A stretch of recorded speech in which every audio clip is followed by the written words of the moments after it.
Hi, everybody. I'm really glad to be here tonight, and thank you. I want to tell you why I'm supporting Matt Brown, and you know, there's so many reasons, but among them is the fact that he's a breath of fresh air in this state against the ingrained corruption that has been so much a part of this state. We can change that if we get out the vote, okay? And that's what we need to do. We need to get to our friends, our families, and get people out in the primaries, okay? That's the first step. We have to get out in the primaries. Furthermore, Matt supports the environment. Let's face it, if we don't care for Mother Earth, she can't care for us. But Matt is also aware that a contract signed is a contract to be kept.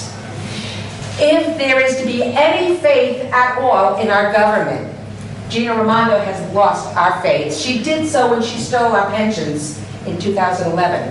And in doing so, she raised the retirement ages of the police officers, the firefighters, and the teachers across Rhode Island. The reform also suspended any cost of living increases, which we've heard from so many people. It dramatically reduced the defined pension and changed it to a hybrid system despite our contract. A lawsuit, of course, followed, and a Superior Court judge approved a settlement between the state and the unions in June of 2015. Appealed, a Supreme Court judge upheld the settlement. He said that the original trial justice determined that the settlement was procedurally fair. So the procedure was fair, but was the reform fair? I don't think so. I don't think any of my colleagues do too.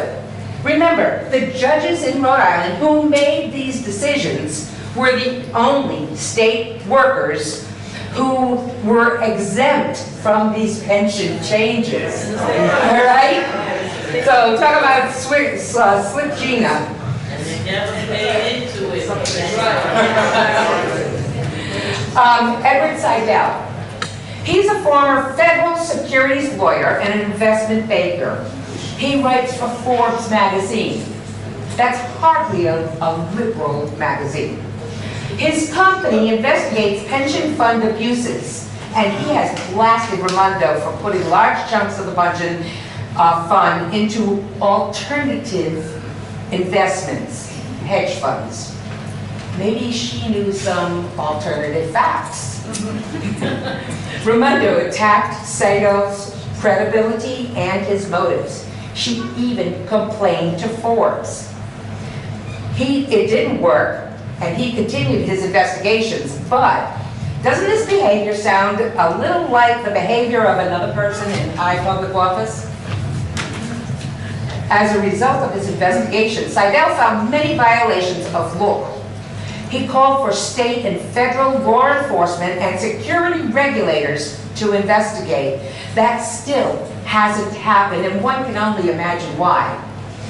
With all this being said, I want to tell you about the effects that the reform has had on our fellow Rhode Islanders.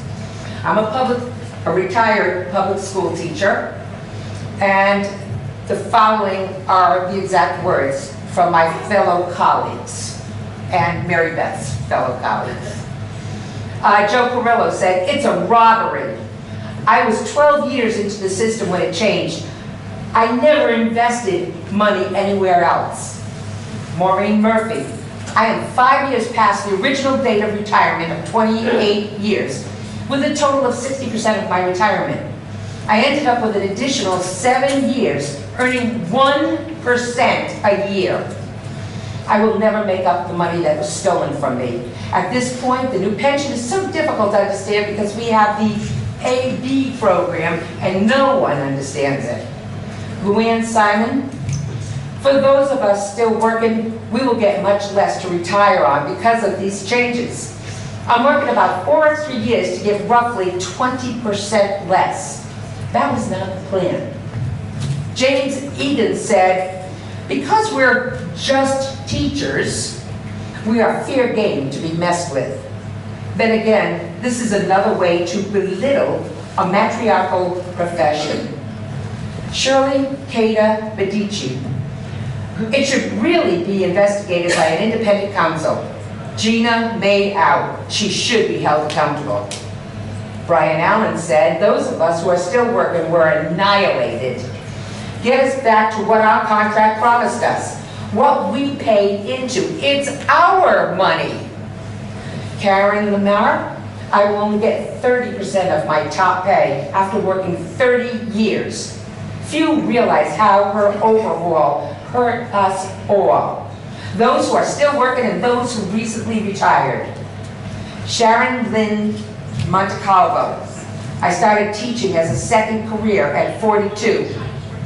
I will have to work until I die. And maybe just a couple more, because we can get doing this, so we got a couple last questions, yeah. Work until I die. Is that what we want for the people who devoted our lives to enrich the lives of children? For saving families and homes when a fire strikes? For coming to our aid when we've been illegally wronged? Is this what they deserve? I say no, and I think you do too.